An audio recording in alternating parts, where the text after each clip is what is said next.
Well, y'all, I've got some really bad news. It is pretty violent on the tractor, and there's a lot of stuff going on, so it's hard to pay attention to everything. Everything I lay my hands on, I destroy.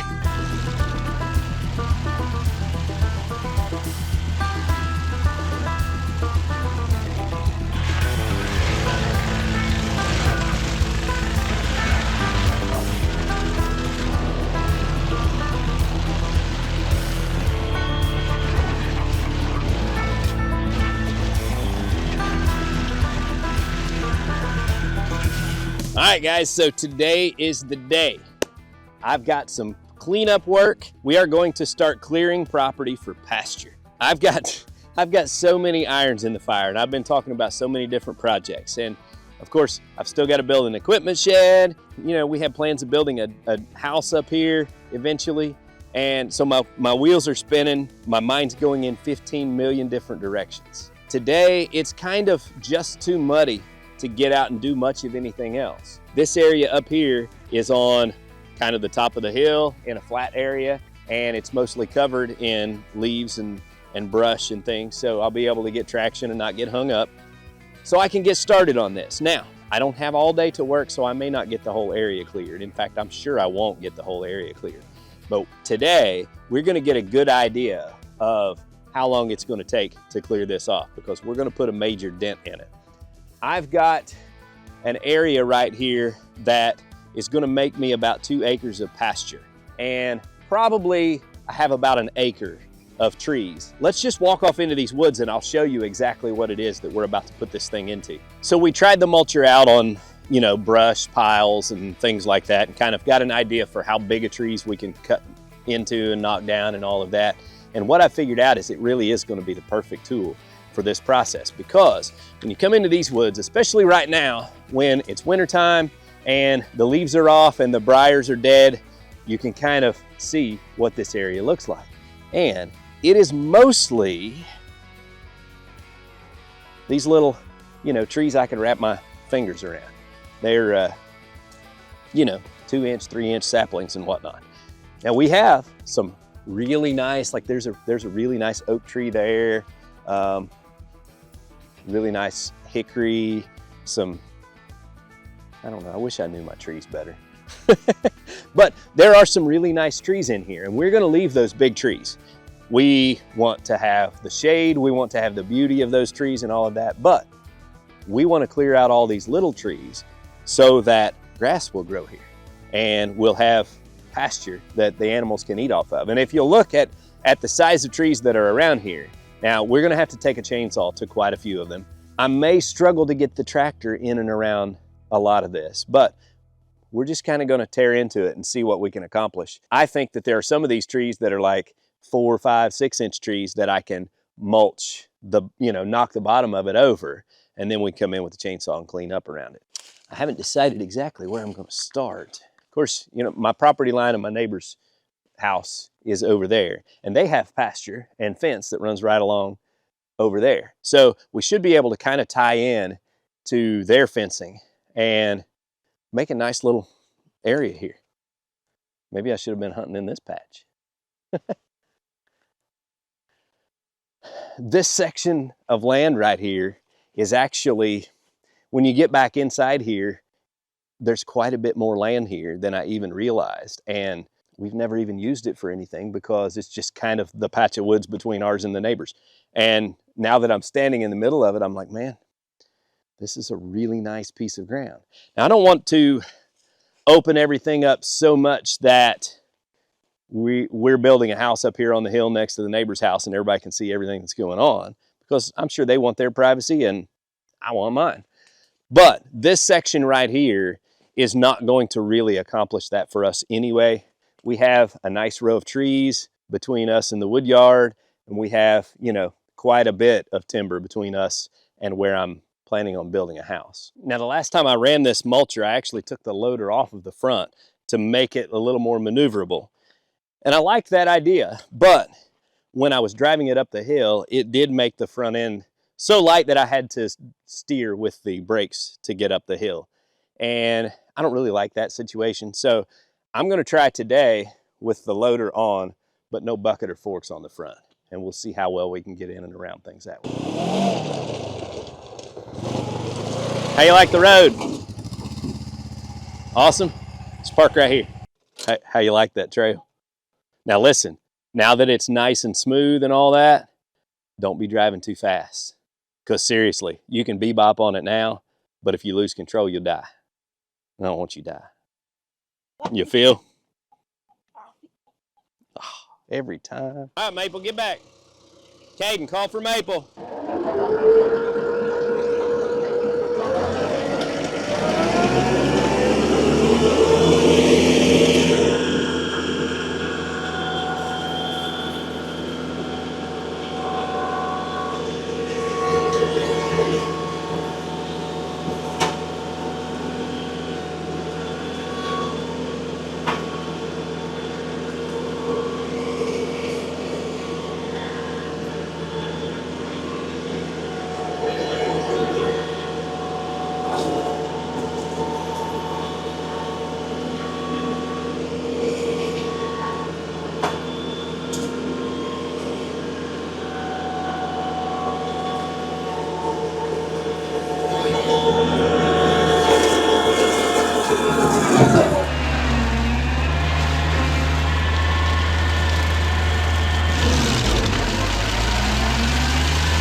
All right, well, guys, first things first, we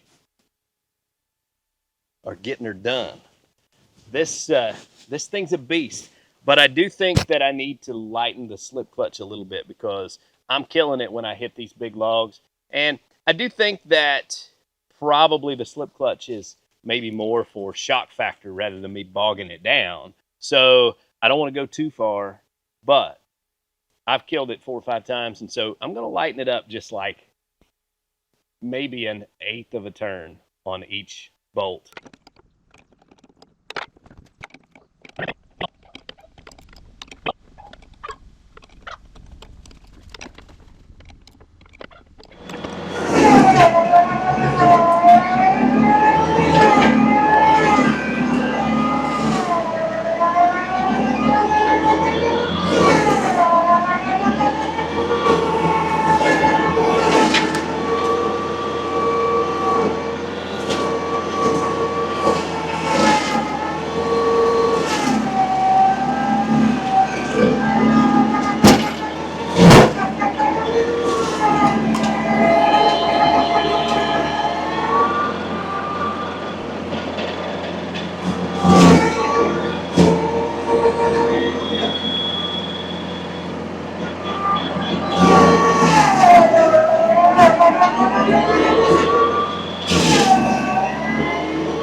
This whole process of getting up in the woods and pushing trees over, and what's this for? That's a bucket leveler indicator. So no, don't bend on it. If you have your bucket on and you put that little bend right in the middle of the slot, that means your bucket is level. It is pretty violent on the tractor, and there's a lot of stuff going on, so it's hard to pay attention to everything and not, be hard on stuff. So that's one negative to doing this kind of cleanup. The other negative is my neck's getting sore from turning around and operating.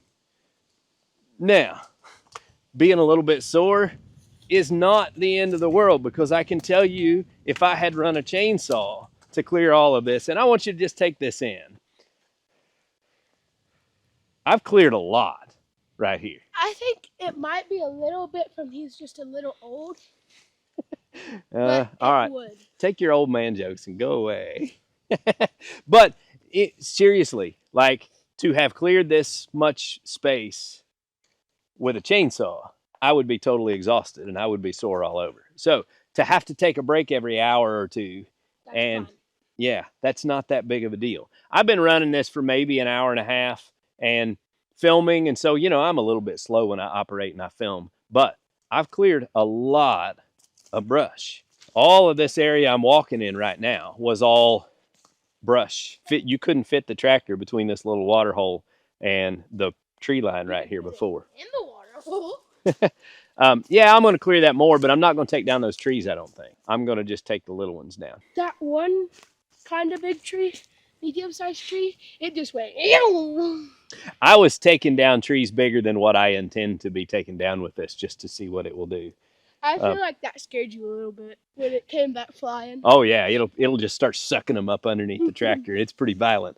I got a comment on my Baumalight video today about not cleaning out the stump when I was testing it out, and they said, "Lucas, is that you? Are you feeling okay?" Because I kind of have a reputation for going, let's say, above and beyond at torture testing equipment. And I've been this way all my life. My brothers used to say that should be my job, is to be a torture tester, because everything I lay my hands on, I destroy. I think that's my job.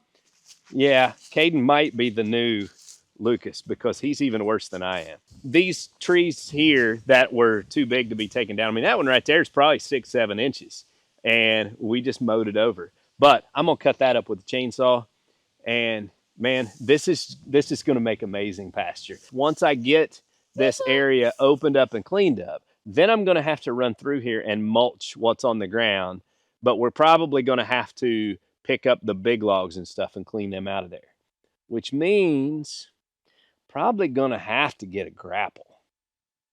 I mean, I could get the BX out and use the grapple that I have for it, but that's not strong enough. I mean, no, you know, definitely not. The TYM needs a grapple. I may have to break down and get a grapple. Sponsors. Yeah. So if anybody's listening out there, that's a company that makes grapples, and you would like for it to be showcased on a channel where we show exactly the limits and capabilities of whatever equipment we're running, I'm your man. All right, my wife is waiting for us down at the house. She's not seen the new road yet. So we're gonna go down and get us a bite to eat, and then bring her up here and show her all of this stuff that we're doing. Then I'm probably gonna run the mulcher some more, because the mulcher's fun. He's the torture tester for tools, and I'm the torture tester for the house. He is, man. Everything we own, just hey. Hey, my Xbox has lasted 3 years. Yeah, I love him, but he's hard on stuff. Okay, so I ran the chainsaw a little bit, and then Caden dragged the brush over here next to the trail, because the next time I have the split fire 4003 wood chipper on, I'll pull over here and run the rest of that brush through the wood chipper. But we are going to take the mulcher and go a little bit deeper into the woods here now, see what else we can get done today.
Well, y'all, I've got some really, really bad news for me, because, well, I just turned around and noticed that, well, there are pieces of GoPro laying everywhere.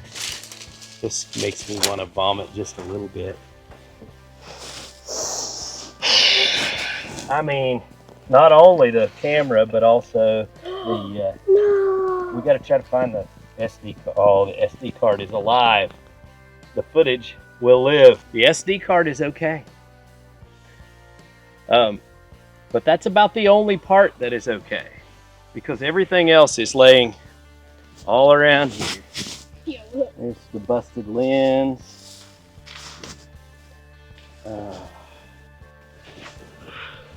Got the case. The case looks decently fine. Well, Where was your microphone? I've got it on. That's a Yeah. different setup.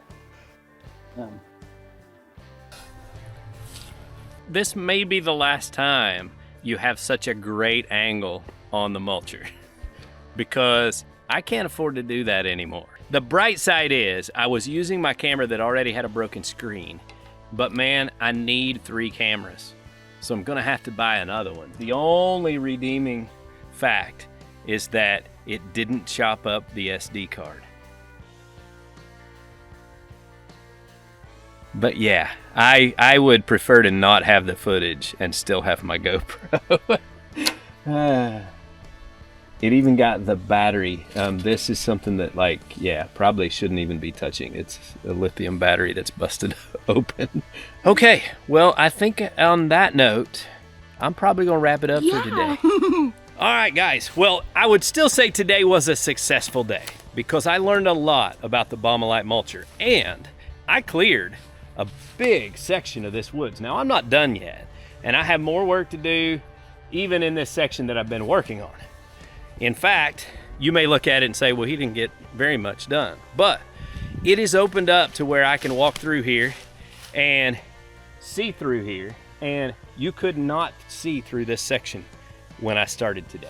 I have to pick up wood and move a little bit of brush and some logs so that I can finish clearing out that area over in there. But I'm kind of learning how I need to approach this, and that's invaluable. Now, I've also learned a couple of other things about operating this. One, I've had to loosen up the slip clutch, and it will still kill the tractor, so I'm gonna go a little bit more. Right now I have loosened each bolt a quarter turn. It still will stall the tractor if I hit something, you know, and it like sucks it in, sucks it through. And I don't want to break something on the tractor. So I'm gonna go another 1/8 of a turn looser on the slip clutch. And I'm gonna keep going basically until I find that sweet spot where I feel like it's not putting my tractor in danger.